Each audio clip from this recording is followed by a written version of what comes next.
जी ने पूरे महाराष्ट्र को असेंबली के माध्यम से कहा कि 1 लाख से ज्यादा लव जिहाद के केसेस हैं, और जब वो खुद मंत्री थे तो उनके डिपार्टमेंट ने कहा कि एक भी शिकायत नहीं आई।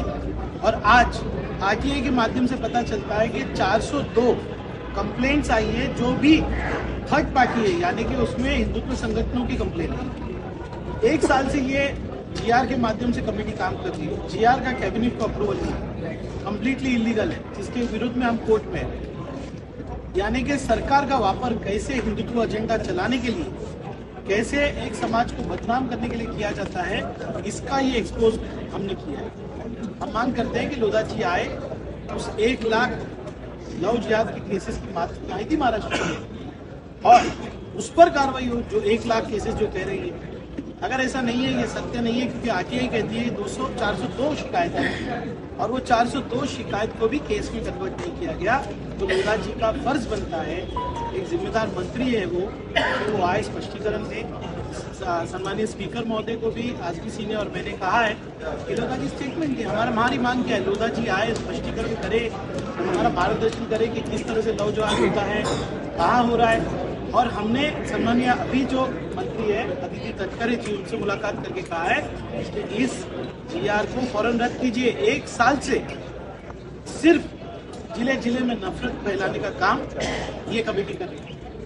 जबरदस्ती प्रेशराइज किया जा रहा है लोगों को शिकायत करने के लिए। मेरे जितने पत्र जाते हैं उनका उत्तर नहीं दिया जाता।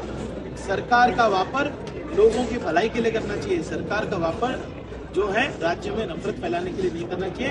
मैं आज चैलेंज करता हूँ लोधा जी को कि इसी पोडियम पे आकर सम्मानीय अबू आजमी जी ने जो कुछ कहा है उसका अगर अलग उनके पास तर्क है तो आइए ओपन में और उसका खुलासा कीजिए। महाराष्ट्र आपसे सवाल पूछता है कि आपने जो महाराष्ट्र को गुमराह किया उसका आपको महाराष्ट्र को जवाब देना। सुप्रीम कोर्टाचा एक महत्वपूर्ण निर्णय आलेला आहे। कलम 370 हटवण्यावरून सुप्रीम कोर्टाने असं सांगितलेलं आहे की कलम 370 हटवणं हे योग्य आहे। कसं बघताय या संपूर्ण निर्णयाकडे? कश्मीर के बारे में अभी आया अभी आता बघा, तो निर्णय आत्ताच आलेला आहे, त्याचा अध्ययन कुणी केलेला नाहीये। तर अध्ययन करून आमच्या पक्षाचे जे वरिष्ठ आहेत दिल्लीमध्ये त्यांच्यामध्ये आपण बोलून आपला एक स्टँड ठेवू। अबू साहब, जिहाद का मुद्दा लेकर मुस्लिम समाज को टारगेट कर रही है सरकार, ऐसा लग रहा है? नहीं, जानबूझ करके जबरदस्ती, अगर किसी लड़की ने मुस्लिम से शादी किया अपनी मर्जी से भी तो उसके घर जाकर के उसको प्रेशराइज करना, डराना और ये कहना कि इसने मुझे गलत तरीके से फंसा के शादी किया।